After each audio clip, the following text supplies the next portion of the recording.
We're going to take a depressing note on this one.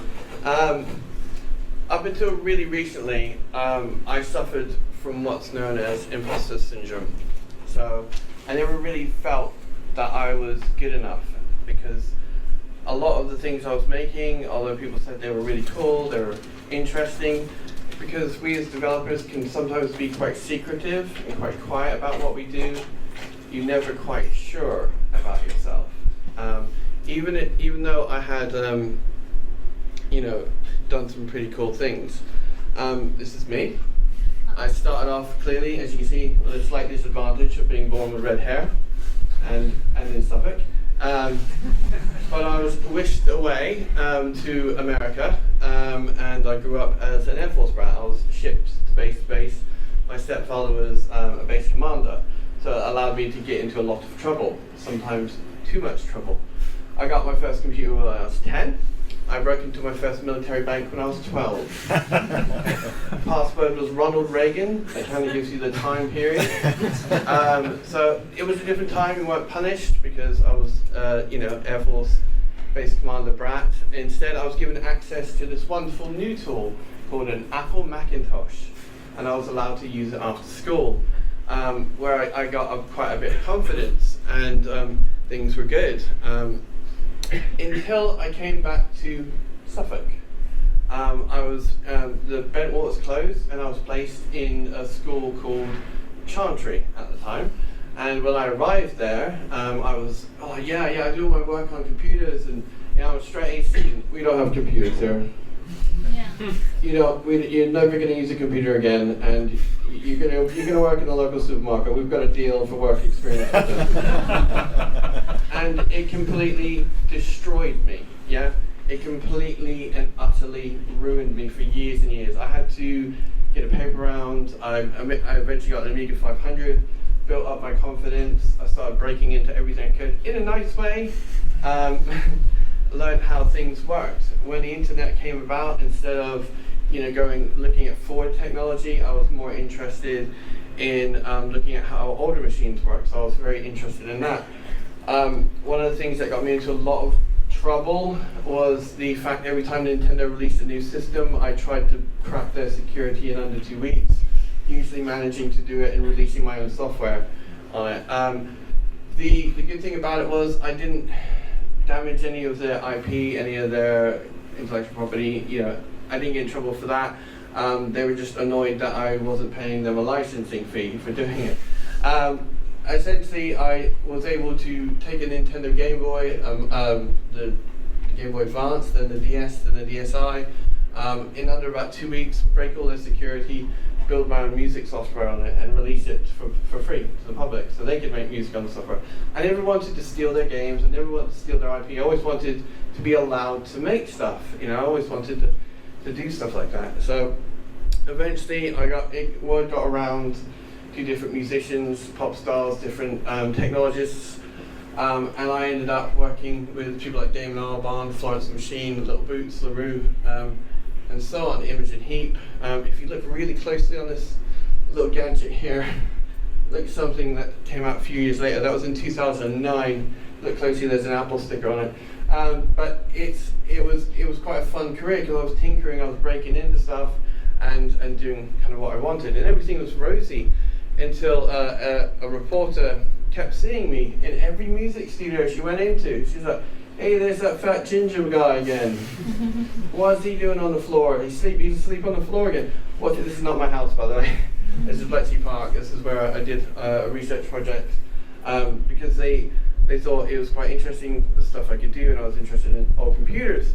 So they allowed me to have access to all their machines. But this reporter found that I was working with this pop star and that pop star and that pop star, but I was under what's called an NDA, and I'm sure you know what they are. I wasn't allowed to talk about me working with this pop star and that pop star. But what happened is she worked out that I was working with everybody. Yeah, and then she broke the story on a Sunday, and my phone rang off the hook because everybody was like, "You're working with him as well, are you?" And so that kind of ended that kind of period of my career in terms of working with various pop stars. But it was fun, and I got to do it. I got to build stuff. This is me talking about the Colossus rebuild. which I got to play with. It's really, really scary because this side of the wall in there, like 450 volts, you touch it and you explode into flames. So you don't do that. Anyway, so I did that for a while, and I kind of got passed around a bit. I did supervising for Google, I did some work at the British Museum, V&A, lots of people, and now do stuff for Walt Disney Imagineering and Google still. But I also found that I was able to learn stuff really, really quickly. I learned how to learn, and that's what I'm sure a lot of you do. You inhale different languages and different data. So I got to do lots of different projects with Foreign Office, the Parliament, Cabinet Office, Honda, and I think a few of you, I roped a few of you into working with them as well on various projects. So I was very, very lucky. But I realized this. I realized, shit, I'm pretty lucky, yeah? And that's a weird place to be, yeah?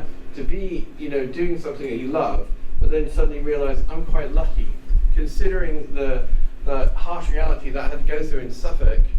I managed to get where I was. So, in 2012, I convinced a chap to let me use the library, Chantry Library of all places, after kind of hours to run a small computer club. We had these kids aren't giant, by the way. They're on preschool tables. They're not massive children. It's not like something happening in Chantry. These are giant children. They're on preschool kind of tables. So so there's 10 of them to begin with. And we raised £1,000 online to get started. We bought lots of Lego and got lots of software to be able to do it. 2013, we grew. We started getting a lot of donations from video games companies. The cakes and pies started to play a major role in the club. That's what it's on there. It always does. 2014, things got serious. We decided to form a CIC, so that way we could apply for bigger grants, get a bit more equipment, and rent bigger rooms and so on, and grow. 2015-16, we invested heavily in VR, and to this day we own most VR headsets on the market. We have pretty much every single one available to our kids so they can try it out, they can tinker with it. We started doing Internet of Things, and we started growing herbs. This is growing in Chantry, okay? Never grow herbs in Chantry, okay? Even if it's parsley, you'll have people knocking on your door. We're growing in your shed, mate. We're growing parsley, and we're growing it really well. And you can follow it on Twitter if you wanted to. So, we then started launching high altitude balloons to get kind of near space data. So we started kind of doing crazy projects. And then this happened. We thought, oh shit, it's 2018, we've been going for 6 years now. It's just pretty mad. Sorry, 2017 still. But we started doing projects with GCHQ. We actually shipped off a few of our kids to GCHQ. They came back. That's quite good. They weren't allowed to say anything, and they were quite frightened. But they did go to GCHQ. They did learn a bit about cybersecurity and how to behave online. So it was quite good for them in that respect. So we now have a kind of partnership with them as well. We started offering. Further extending our offer of GCSE, we weren't set up. We didn't originally start with the goal of offering qualifications.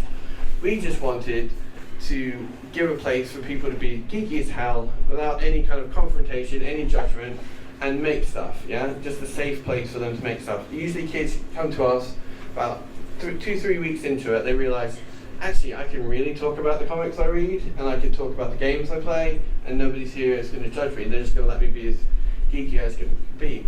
Well, we started offering qualifications, and I actually helped out OCR and AQA in the early days to train teachers how to do the qualification in computer science. And so I thought, well, I might as well teach kids in Suffolk to do that. So we have this Saturday group where we teach GCSE, and it works really well. Average grade is a B, yeah? So, and we do it in 9 months instead of 2 years. So from January to November, we teach them the whole GCSE, and they usually average around a B grade, so pretty good. And they do it at the age of 13. They don't do it at 16, they get it out of the way early. That way they can concentrate on subjects they don't like. Yeah. So it works. Although there are a lot of IT teachers who are pissed at me, like, what do I teach them now, man? Let him teach it.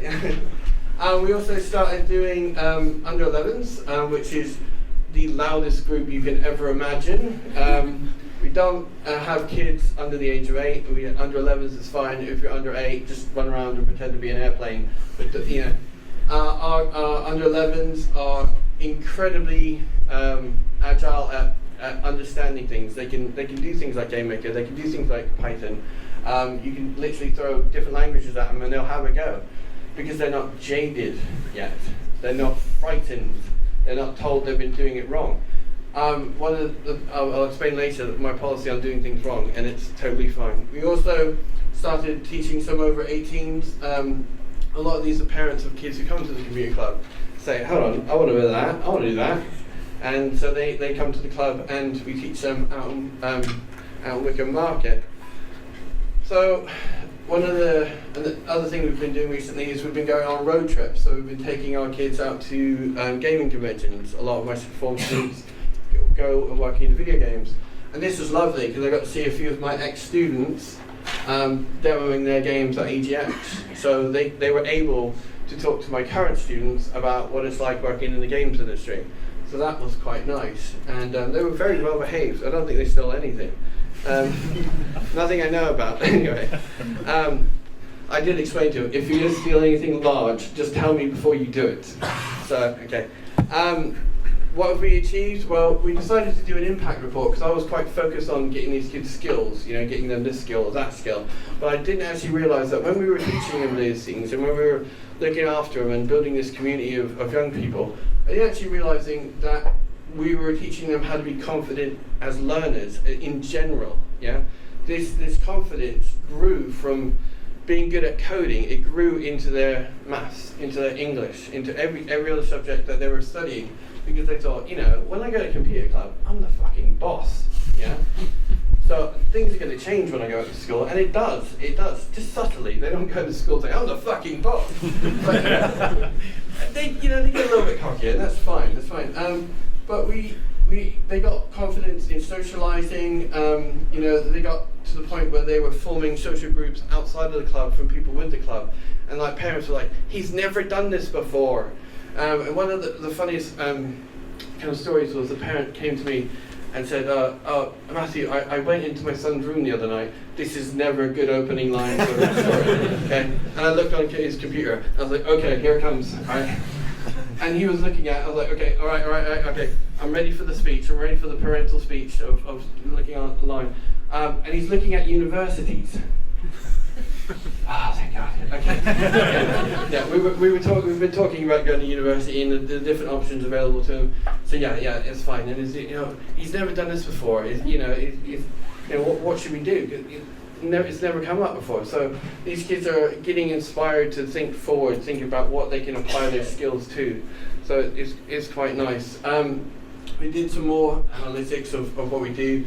And 37% of our kids get their GCSE in computer science through us on a Saturday. 45% of our kids get an arts award through us, and 85% of our students get a science crest award through us. We have been nominated and received most awards. We've been nominated for 2 BAFTAs, the BBC Make It Digital. I've been nominated for Raising the Bar Awards. Just lots of stuff. We've been given the opportunity to write some code for the International Space Station with the AstroPi project. We've had chapters and books written about the work we do because we have a very, very informal approach to what we do.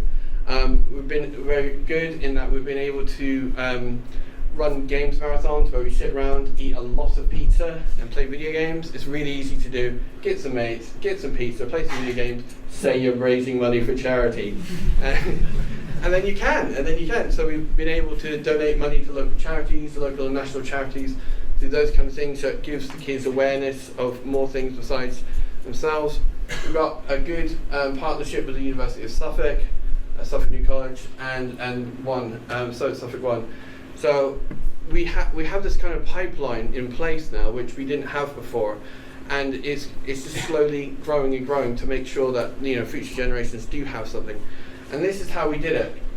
I have a very kind of informal approach to teaching. You can tell by the way I look. Yeah. Essentially, we have small groups. We never teach more than 10 kids at a time. There's no point. Yeah. There's really no point.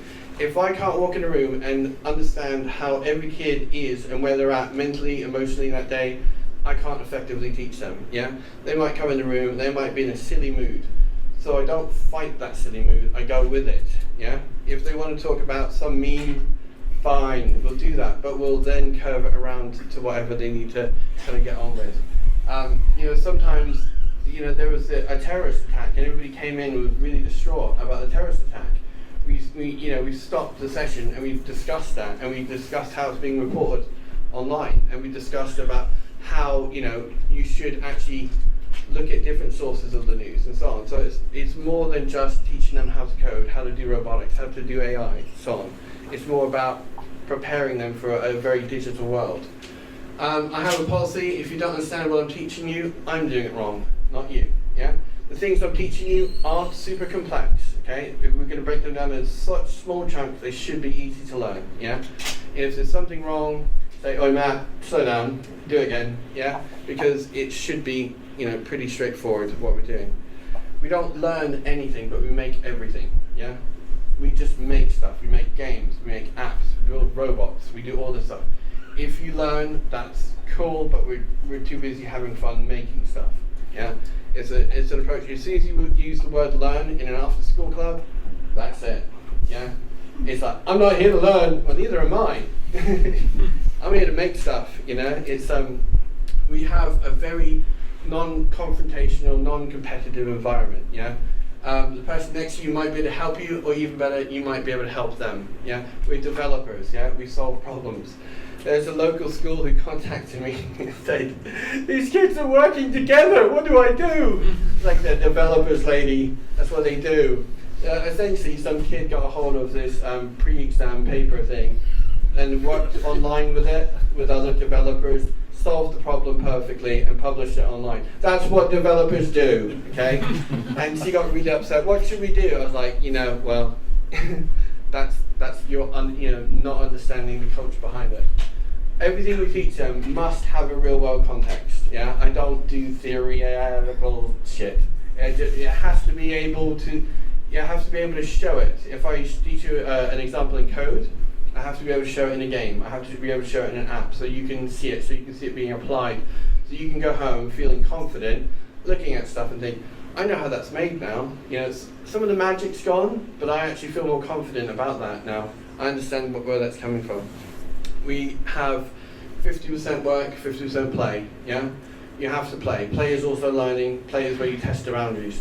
We do dangerous stuff with really dangerous kids, yeah? We set things on fire, we launch rockets, yeah? We occasionally blow stuff up. It happens, but they learn to be trustworthy, they learn to be responsible. I would gladly trust these kids with, multiple thousands worth of equipment, because I know that they've gone through the process of blowing up cheaper equipment, yeah? So, one thing I've learned is it's okay to steal stuff from Google occasionally, and I always have this healthy disregard for the impossible, yeah? There are really no boundaries when you come to technology. You can be born in Suffolk, ginger even, and go out in the world and do quite interesting things, yeah? So I always have this belief that I could leave here today and get involved in some chaotic shit in London, yeah? Because it can happen. That's the beauty of technology. We're on quite a level playing field in that respect. Where do we go from here? Well, here's some of the bad news. Last year, the Royal Society published a report. We are ranked 140 out of 151 for computer science. Well done, Suffolk. Okay. That's not your fault. I'm in no way blaming you. 34% of the schools offer computer science, and 6% of the students are doing computer science. So that's pretty goddamn dire. In that respect, we have a significant drop in the teachers applying to be teacher trainers, because the social mobility index rates us 292 out of 324. Good stuff. This is all really bad, depressing news. But there is some hope. Things are slowly changing around, in that we have decided, after probably about 5 or 6 years of trying to work with the council, trying to work with local schools, we've actually decided to ignore them and do our own thing, because it actually works better. because there's no point going to school and saying, hey, can we team up with you, when you're just going to slow us down. So we've launched a few more initiatives in that we're doing more work in rural locations. This is a station house out in Wickham Market. It's a railway station, but on a Thursday night it's actually a code club. So we actually teach coding at the railway station. We call it Station X. Yeah, a few of you get it. As I said, we took some kids to government digital service. We got 13, 14-year-olds to work on their in-house framework to build a passport application app. They did it in an hour. Your jobs are in jeopardy. It's quite nice to see them literally use the exact same techniques to build the same apps that they would. And the best thing about it is the guy who invited us to go with digital services was one of my ex-students, which was absolutely awesome. So it was lovely to see him take over the session and teach these kids, because he knew the ethos of the club. We even got to go into Goldman Sachs, and we didn't steal anything, but we were very tempted because everything was bling. We got to use, we got to look at their in-house version of Python. They have this special version called Slang. And I think they were the first group of young people to ever be on a live trading floor and see how AI is used to make decisions and so on. So that was very, very cool. Yes, we did try and steal a copy of Python, but we didn't do it, obviously. We are doing, although it's on the internet apparently. Did you put it there, Mark? No. We are doing more environmentally focused projects. We got a small grant from the Alfred Williams Charitable Trust to do more projects that look at the environment and the impact that technology has, and we as consumers, and how we can actually grow things and do things slightly differently using technology. Mentioned we are doing a project with the ESA. We wrote some code for the International Space Station to measure the pressure, and we submit that soon. And also we were looking at recently, we're using Matplotlib and Python to analyze SpaceX launch data. So these kids are doing quite interesting stuff. Yeah, they're not just using Scratch to theoretically learn how to program stuff. They're actually applying it to real world data. We're going to go on to more different trips. And this is what I said about ignoring the local council. Because we have tried to work with local schools. We have tried to work with the local council. And it is, every time I go into a meeting, the person is different. It's just completely, so we are in the process of applying to set up a free school based around technology in Ipswich. It's a big step. It's a lot of work, but fortunately, I've got a few friends from my world of technology that have been able to help me. So that's in the pipeworks.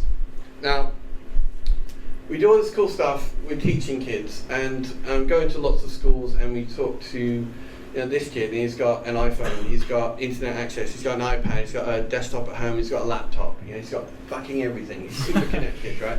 Kid next to him, he's got a 3rd generation iPhone with no internet connectivity. Yeah, same class, huge disparity.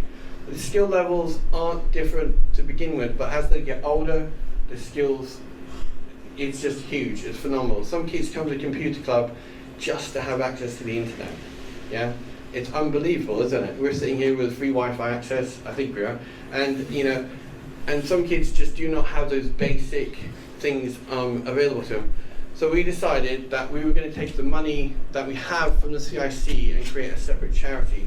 So we actually now buy computers for kids from low-income backgrounds so they can get involved in technology. If they want to study games, if they want to make apps, if they want to actually do something around computer science, we'll find some money for them to buy them a computer, get online, get internet access, and also have insurance to cover their computer. So should anything happen to it, we can get it replaced for them. Yeah, the disparity in Ipswich is phenomenal. Yeah, and it is getting larger. So we set up this charity. Very, very lucky to convince a few people to join me. So we've got a lovely board of trustees involved, and we actually have 2 very, very cool patrons. We have Bill Thompson from the BBC, BBC Click, and we also have Andy Payne OBE. He's very well known in the games industry. So we've got that set up. It's a tiny charity. We're looking at helping out 10 kids in Suffolk every year, and we are on course to be able to help out 10 kids this year. And before you jump up and say, I've got an old laptop you can have, thank you, but no. Because these kids actually need quite high-end gaming laptops, so they can use things like Unity, they can use things like Unreal, so they can develop in those things. We want them to have the best thing they can have, for what they need to learn on. So we decided we have that charity, and we're very lucky in that we have a few companies local to help us out: Coderus, Octopus Systems, and Exxon, and Appy Nation is an international company. So we're very, very grateful, but if you want to get involved, there are a lot of benefits. I'm not going to outline here, but there are benefits for being a donor to the club in that respect. And how you can help. This is actually strange, but it's actually, we don't actually want your money. We actually want you to spread the word about what we do. Yeah, we're doing pretty well on social media. But you're developers, yeah? You can spread the word about what we do just by tweeting us, just by adding us on Twitter and so on, yeah?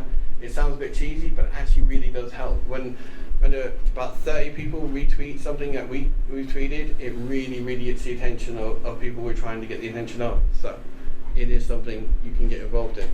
We are a CIC on the teaching side and a charity on the buying computer side, so we're registered for both of those separately. And that's kind of what I did with my life. And I really hope that you as coders and developers are using your skills and abilities creatively, so you can go out and tinker with the things you want to. Yeah, there's no point. It's like having a superpower in some respects.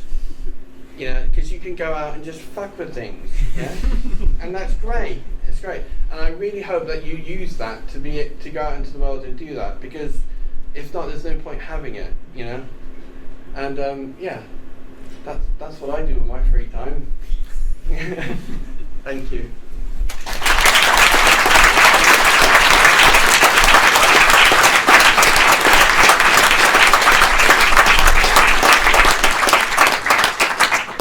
Thank you, Matthew. Do we have any questions? Yeah.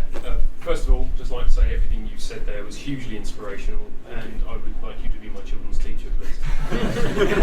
Cool. And secondly, are you still in the homebrew scene, and are you going to sort out my Nintendo Switch? Oh god. Okay. Right. Me and Nintendo have an agreement now, and that I have finally, after 30 years, been made an official Nintendo developer. On the proviso that I don't do anything too dodgy. But so I might make some official software, but I don't know, because the thrill is kind of gone now.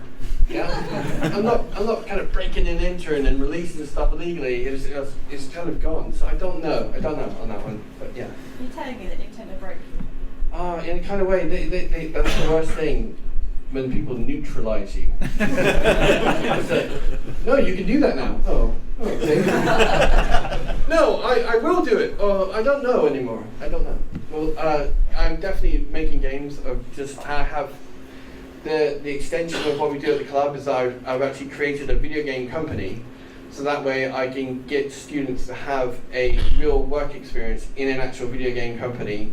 That's funded by various organisations before they leave university and before they go out into the world and release their own games. So it's another extension of what we do at the club. So we want them to have that experience as well. Yeah. The hand up over there. Yeah. Yeah. Here we go. You go, and then I'll move around. Yeah. Everything you're doing seems fantastic. Are you only operating in Suffolk, or can we? Yeah. To Norfolk, can we have something? This is my patch. Yeah. This is my Gotham. Yeah. You can sort out your own. Can we franchise? No. I've worked in a big organisation that work with kids, and they franchise and they try to expand and they try to do all this, and it got big and it collapsed under the weight. But the hardest thing I'm finding is people who understand my ethos of teaching to replicate it elsewhere. You know, people are like, why aren't you teaching them all the time? Because they're kids and they gotta piss around and gotta break stuff and learn, you know, or, you know, why am I letting them dictate what we do next? We run a course on something and we say, we've got this skill, where do we want to go from here? It's not no child left behind, it's child led, yeah? It's very, very much a case of, we've got these skills, where are we going to go from here? What do we want to do next? And they tell me on like the last couple of weeks, we want to do some robotics. So I run home, plan out an 8-week course on robotics, and we do that. And then we have that course available for another group of kids who want to do something else. So if you want to do it, great, you know, but the one of the things I've found is 6 other national organisations have tried to come into Ipswich and set up code clubs, and well, I shouldn't use code clubs because that's probably copywritten or some shit, but coding organisations, they've tried to come in and set up, but they run it with volunteers, and volunteers are wonderful, yeah, and we have volunteers who help us out, but they come and go as they please, and there's no continuous curriculum, there's no continuity to everything, so kids can sometimes get a really bad deal out of it in that they, you know, really exciting 2 weeks and it all falls away. And it's that we've been consistent for the last 6 years. I think we've only missed about 3 sessions, you know, so we've been pretty consistent through the whole time. And it's difficult. If you want to do it, I'd say do it, but you have to completely do it. You know, I spend about 50, 60 hours a week on this, yeah, just for running the 8 different groups I run. But it's fucking fun. I mean, when, you know, it's just so much fun being able to, you know, make stuff, break stuff, and, you know, get emails from parents and stuff saying, you know, this has helped change him and help her grow and do all these different things. It's really, really good. It's much better. I'm a mercenary for fun. I'd rather take a pay cut and do something cool than earn a lot of money from it. Yeah, that's where my goals are. Yeah. And right now, I really want to kind of help improve the skills set of Suffolk. Yeah, you know, yeah. If you want to do it and you're in a different place, fine, do it, go for it. But it's you know, really research if you can fully get involved in it. Definitely. Anyone else? Yeah. Anders? Yeah. Sorry. Do you feel like in the club you're starting to work against the gender divide in software? Yeah. We are slowly getting more girls. I'm in 2 minds about, see, they have these all-girl clubs, and I don't like pinkifying or shrinkifying anything, yeah? I just think, come in, you know, these boys will just have to deal with it, yeah? But I have had some people come to me and explain that there is a need for some girls in certain situations need a separate club to get started. So we are going to do a few smaller clubs to get their confidence up to dealing with other people. But that's a kind of a one-on-one kind of thing, so they build up that. Yes, we are getting more girls, and you don't see them a lot in the photos because they say, I don't want to be in that photo. I don't want to be in that photo with that boy, yeah? Because they want to have control of their social media profile, yeah? they do not want to be in that picture with that boy because that'll get back to Northgate and then all shit will kick off, yeah? not having that, yeah? So there are, I'd say we're about 20% girls, yeah? Which isn't great. You know, I learned from 2 women, you know, how to code, so there's no difference in skill whatsoever, but we are working toward all of our advertising, okay? We have 1 poster with boys, 1 poster with girls. For every advert we send out, we have 1 with boys, 1 with girls, yeah? That's all we can do, yeah, really, I think. We can probably say one more question and then it's okay. Break. That chap over there put his hand up right away. Okay. What advice do you have for children under the age of 8 to encourage them to get into computing? Don't. Not yet. Not don't ever. But at that point in time, I think stay away from devices. Run around in the physical world. Learn how to think with other things, because you're going to be hit by this wave of technology eventually anyway. So go and enjoy the physical world. Go and learn about other things other than that. Yeah. Learn other skills that you can bring to technology, as opposed to just being embedded right now. 8-year-old kids should be running around pretending to be airplanes. You know, that kind of stuff. Jumping around pretending to be Spider-Man. You know, they're going to be hit with technology. It's not going away. They don't need it right now in their life. Okay, they really don't. That said, my 8-year-old can outcode most of the degree level students I have, so it's quite dangerous. What can happen, but their growth is affected differently if they're involved with technology too young. And I think they should have a good mix of real world stuff and computing stuff, and that's what we hope to provide at the club. We get kids together coding, but it gets them out of their bedroom. It gets them socializing. They have to interact with other people. They have to negotiate situations. They have to learn how to do those things. So under the age of 8, just let them run free. Build like a field or something. Thank you very much.